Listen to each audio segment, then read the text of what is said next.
வணக்கம். நான் உங்கள் சுபாகந்தன். இன்றைக்கி நம்ம வீடியோவில் சின்ன வெங்காயம் தொக்கு பார்க்கலாமா?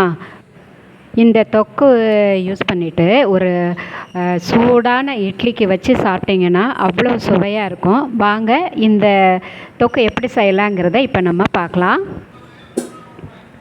இப்போ பாருங்கள், நான் இதில் ஒரு பாத்திரத்தில் ஒரு அரை டம்ளர் அளவுக்கு நான் தண்ணி வச்சுருக்கேன்.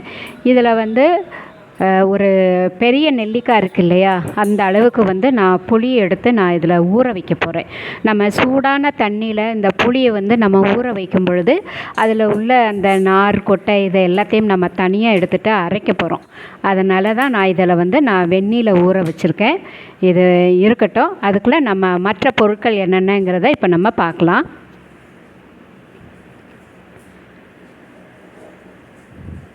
இப்போ சின்ன வெங்காயம் இதில் ஒரு 1/4 கிலோ அளவுக்கு இருக்கும். இதை நான் நல்லா கழுகிட்டு நல்லா தொடச்சி உணர வச்சு வச்சுருக்கேன். தண்ணி எதுவும் இல்லாமல் எடுத்து வச்சுக்கோங்க.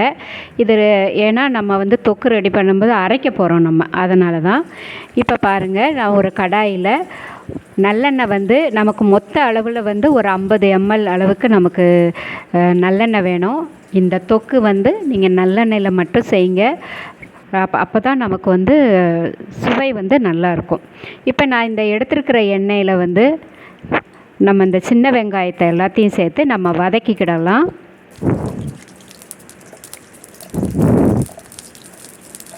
சின்ன வெங்காயத்தில் செய்யும் பொழுது தான் இந்த தொக்கு நல்ல டேஸ்ட்டாக இருக்கும். நீங்கள் பெரிய வெங்காயத்தை விட நீங்கள் சின்ன வெங்காயம் மட்டும் சேர்த்துக்கோங்க.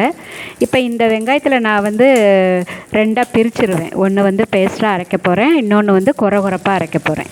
அதனால் இப்போ நம்ம வதங்கியிருக்கு. இது ஃபுல்லு வதங்கணும்னு இல்லை, ஒரு 10% கிட்ட நீங்கள் வதக்கினா போதும். நம்ம அதுக்கப்புறம் இதை நம்ம எடுத்துடலாம்.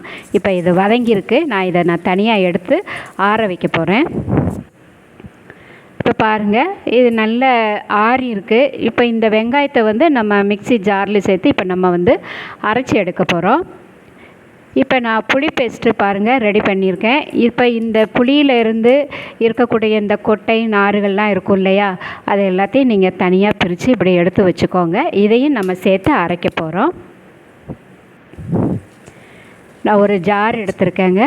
இதில் இந்த வதக்கி வச்சுருக்கிற வெங்காயத்தில் ஒரு பாதி அளவுக்கு வெங்காயத்தை நான் இதில் எடுத்துக்கிறேன்.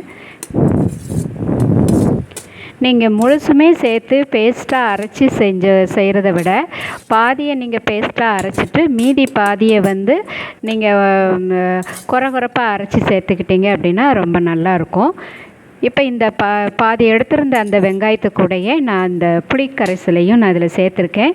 தண்ணி நான் சேர்க்கல, அது தனியாக தான் வச்சுருக்கேன். ஏன்னா நம்ம ஏற்கனவே இந்த வெங்காயத்து கூட அரைக்கும்போது தண்ணி தேவைப்படாது. இப்போ நம்ம இதை தனியாக எடுத்து வச்சிடலாம்.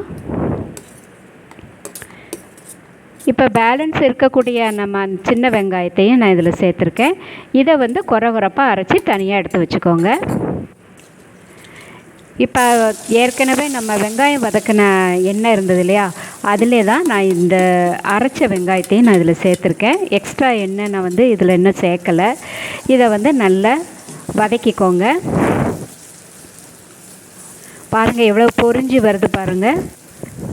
மசாலாலாம் இப்போ சேர்க்க வேண்டாம். ஒரு 10 நிமிஷம் அந்த எண்ணெயிலேயே நல்லா வதங்கட்டும். இதில் நம்ம கொஞ்சமாக அந்த புளித்தண்ணீர் இருந்தது இல்லையா, அந்த தண்ணீரையே நம்ம இதோட சேர்த்துடலாம்.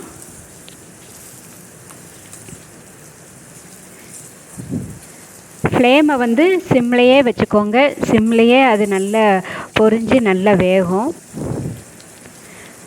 சூடான சாதம், வெரைட்டி ரைஸ் எல்லாத்துக்குமே இந்த தொக்கு ரொம்ப அருமையாக இருக்கும். இப்போ நம்ம பொடி வகைகள்லாம் சேர்த்துடலாம். நான் இதில் காஷ்மீரி சில்லி பவுட்ரு சேர்த்துருக்கேன். இது ஒரு கலருக்காக சேர்த்துருக்கேன்.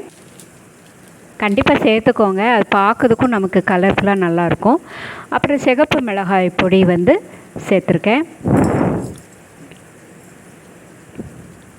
காரத்துக்கு ஏற்ற மாதிரி போட்டுக்கோங்க. நான் 2 டீஸ்பூன் அளவுக்கு சேர்த்துருக்கேன். மஞ்சள் பொடி 1/4 டீஸ்பூன் அளவுக்கு சேர்த்துக்கோங்க. கொஞ்சமாக உப்பு சேர்த்துக்கோங்க. இப்போ இதை நல்லா கலந்து விட்டுறலாம்.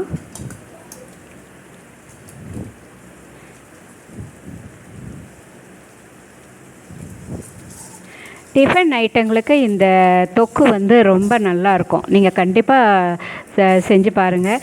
இதில் நம்ம அதிகமான எண்ணெயும் சேர்த்துருக்கோம். அதனால் நல்லெண்ணெயில் இருக்கிறதுனால கெட்டு போகாது.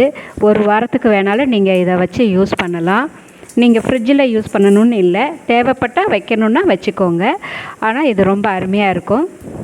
இப்போ இதே போல் தான் நான் அந்த பூண்டு ஊறுகாயும் போட்டிருந்தேன். அதுவும் டிஃபன் ஐட்டங்களுக்கு ரொம்ப அருமையாக இருக்கும். நீங்கள் அந்த வீடியோவையும் பார்க்கணுன்னா பாருங்கள். இது கூட வந்து நான் ஒரு சின்ன துண்டு கருப்பட்டி சேர்த்துருக்கேன். இது ஒரு இனிப்பு சுவைக்காக இதை நான் சேர்த்துருக்கேன். இதை என்ன இந்த இனிப்பு புளிப்பு காரம்லாம் இருக்கும்போது தொக்கு ரொம்ப டேஸ்ட்டாக இருக்கும். கண்டிப்பாக இதையும் இனிப்பு சேர்த்துக்கோங்க. ஃப்ளேமை வந்து நீங்கள் சிம்லேயே வச்சுக்கோங்க. அந்த நம்ம ஊற்றின எண்ணெய் ஃபுல்லாக அப்படியே பிரிஞ்சு வெளியே வரும். அந்த அளவுக்கு நம்ம வந்து சிம்மிலே வச்சுட்டிங்க அப்படின்னா நல்ல வெங்காயம் வந்து நல்லா வெந்து தொக்கு வந்து ரொம்ப டேஸ்ட்டாக இருக்கும். இதில் தாளிக்கிறதுக்கு வேறு எதுவுமே நீங்கள் சேர்க்க வேண்டாம். இந்த தொக்கு நீங்கள் கண்டிப்பாக ட்ரை பண்ணி பாருங்கள். சூடான இட்லியில் 10 இட்லினாலும் காலி ஆகிடும். நீங்கள் தவறாமல் இதை செஞ்சு பாருங்கள். சாதத்துக்கும் உபயோகப்படுத்திக்கலாம், டிஃபன் ஐட்டங்களுக்கும் இதை நம்ம யூஸ் பண்ணிக்கலாம்.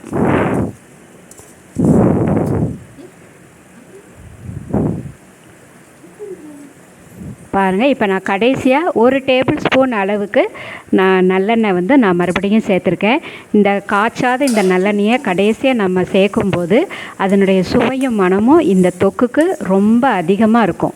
நீங்கள் ட்ரை பண்ணி பாருங்கள். எந்த சட்னி வகைகள், கார சட்னி செஞ்சாலும் இந்த டெக்னிக் யூஸ் பண்ணுங்கள், நல்லாயிருக்கும். இந்த ரெசிபி உங்களுக்கு பிடிச்சிருக்குன்னு நினைக்கிறேன். ட்ரை பண்ணி பாருங்கள். அந்த பச்சை நல்லெண்ணெயோட அந்த வாடை வந்து நல்லாயிருக்கும். இந்த ரெசிபி உங்களுக்கு பிடிச்சிருக்கும்னு நினைக்கிறேன். பிடிச்சிருந்ததுன்னா லைக் பண்ணுங்கள், ஷேர் பண்ணுங்கள், சப்ஸ்கிரைப் பண்ணுங்கள். பக்கத்தில் இருக்கிற பெல் ஐக்கானையும் ப்ரெஸ் பண்ணுங்கள். அப்போ தான் நான் போடுற புது வீடியோலாம் நோட்டிஃபிகேஷனாக உடனுக்குடனே உங்களை வந்து சேரும் ஃப்ரெண்ட்ஸ். இப்போ 2-3 சப்ஸ்கிரைபர் வந்து நான் உங்கள் சேனலை வந்து நான் சப்ஸ்கிரைப் பண்ணியிருக்கேன், லைக் பண்ணியிருக்கேன்னு என்கிட்ட சொன்னாங்க. எனக்கு ரொம்ப சந்தோஷமாக இருந்தது. ரொம்ப நன்றி.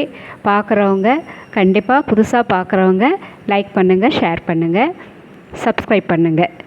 நன்றி, வணக்கம்.